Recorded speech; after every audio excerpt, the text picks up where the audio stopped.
Hey everybody, you should be hearing me now. I created a previous video and I didn't record it. I had it on mute the whole time. And to say the least, I felt like an idiot. So let's try this again with an actual recording microphone. Hopefully this time it actually records and I think that's going to get done.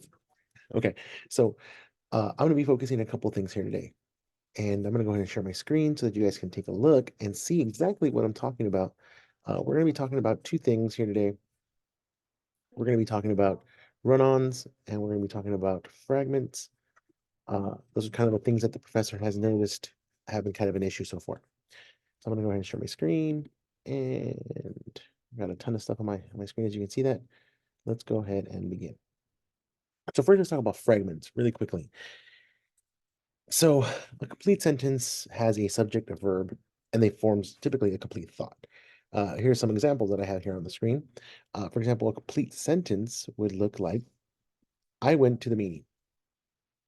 The meeting went on for 2 hours. So that's a complete sentence. It is letting you know, and I'm going to zoom in a little more.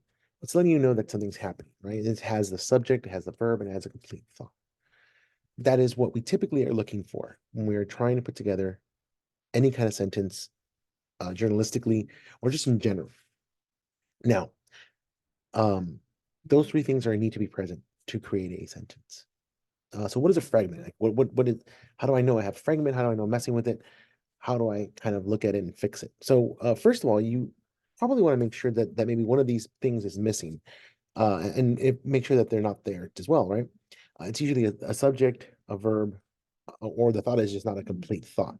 That's how you can kind of tell when you may have a fragment. Oftentimes, you can tell simply by reading the sentence. For example, the meeting long time. We're missing something there, right? Yeah, definitely. Because of the way. Again, something is missing from there. We don't have a complete sentence. We're missing a subject, we're missing a verb, or we're missing some kind of complete thought.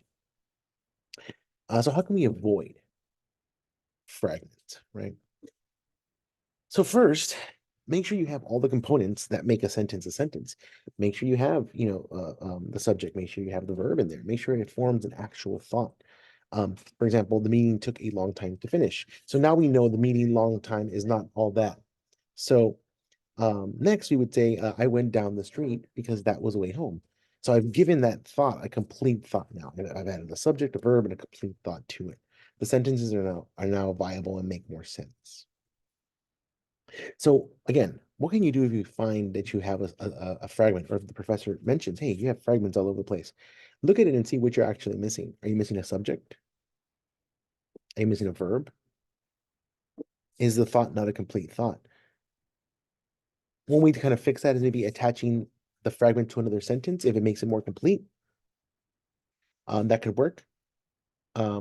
But mostly is finding those missing parts and putting it in there and putting them and adding them as part of the sentence. Make sense so far? Hopefully. So fragment, bad thing. Make sure we have all those components that make up a sentence, subject, verb. Make sure it's a complete thought. Those are important. Now I want to move quickly over to run-on sentences. Again, this is an interesting little bit to look at because sometimes people have one issue where they can't create full sentences, or they have issues creating a full sentence, and others just kind of like it's just stream of consciousness, right? You just keep typing, or writing, and you don't really set a end point for yourself. That is what a run-on sentence typically is. It's when you connect two complete normal everyday sentences together, just mash them together and just write it out of one sentence. A couple examples would be, the dog went outside, he barked all night. I bought a camera, he knew I wanted to go out to use it. So there is no break, there is no period, there is no nothing. Something is missing, right? So how can we kind of notice them, fix them, avoid them? How do we make sure that run-on sentences kind of leave our list of things that we can do? So first I would say read the sentence out loud. That kind of will let you read, kind of let you get a feel for the sentence. If you're reading, and you have to take a breath in the middle, and you realize that there's no comma, there's no semicolon, there's nothing that kind of breaks the sentence up in two, and it's just writing, and you have to keep reading, you more than likely have a run on. You probably have added way too many thoughts together into one sentence. Um, so again, we mentioned, I just mentioned it right now. Is there any punctuation? Does your sentence have no punctuation other than the period at the end? If it does, it might be a run-on. You might have written way too much information all in one sentence. Now, sometimes it can happen when we're trying to write complex sentences that add a lot of information into one thing, and it is possible to write them that way. But typically, if you do that, it may become, or you may fall into the kind of the trapping of making a actual run sentence. Another way to notice is if you switch subjects in the middle of the sentence and you did not use any kind of conjunction or comma. So, that comma, but, comma, and, comma, yet. These are ways that we can mash two sentences together, two thoughts together, and use them in one sentence without having to create a situation where it's a run-on, where you're just going from one subject, one topic right to the next topic. You may even change a subject from one to the next. We are trying to make sure that we can write these things and write these sentences, pardon me, and these details that we put together for our assignments in a way that makes sense, that allow the reader to understand, and that are simple enough for us to put together so that they make um, um, complete sentences and make actual thoughts. So, what are some of the avoiding run-ons? Is important thing here. Um, how can you do that? If you notice you have a long sentence and you're already like in word 35 out of you need to do another 10, so maybe 45. Um, Maybe it's time to look at that and say, where can I break the sentence into two? Let me be rather be safe than sorry. I'm going to make this into a little more choppy, but you know what? At least I know each sentence independently working on its own.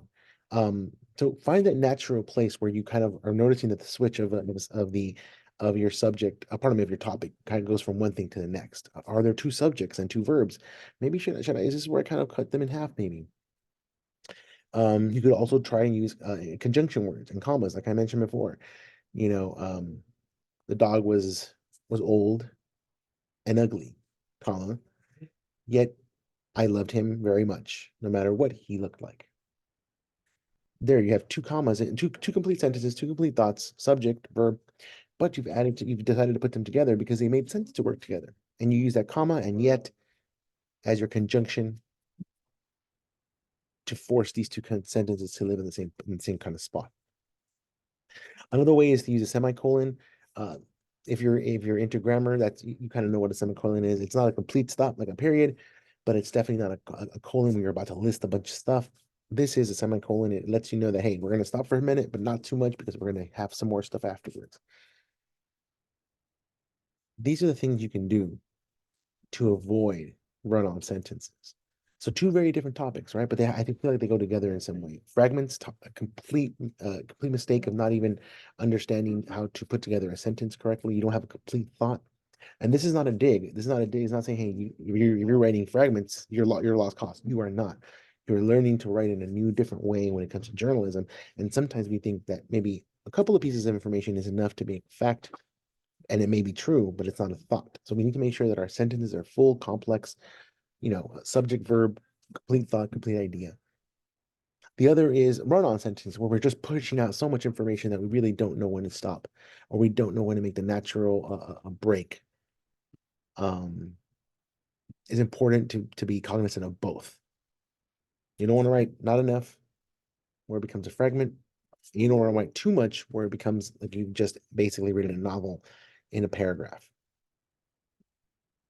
I would encourage you guys to please come to the Learning Center if you do need help. My schedule is the same. It has it has not changed, and when it does change, I will make sure to add updates. Please look out for the updates. That is all. Thank you for coming in to watch this really quick video. I hope it didn't last more than 10 or 15 minutes. I think this is a good kind of really quick brush up on what you should be doing. If the professor is sending you to me with, hey, look at this, do that, do this, please try and come in. A half hour, a 15-minute appointment is typically what most students need to kind of get an idea of what they want to do and how to fix what they're making mistakes in, or just better their writing in general. If you are doing great, if you have 100% of the class, by all means, I would say you don't have to come in. If you'd like to come by and say hello and just, say, hey, I'm doing really great in the class. I'm glad that you're a tutor. You can do that as well. But for those of you who are struggling a little bit or having some challenges, please come by. I can always help figure that out. All right, thanks for coming in, and I will see you soon. Bye.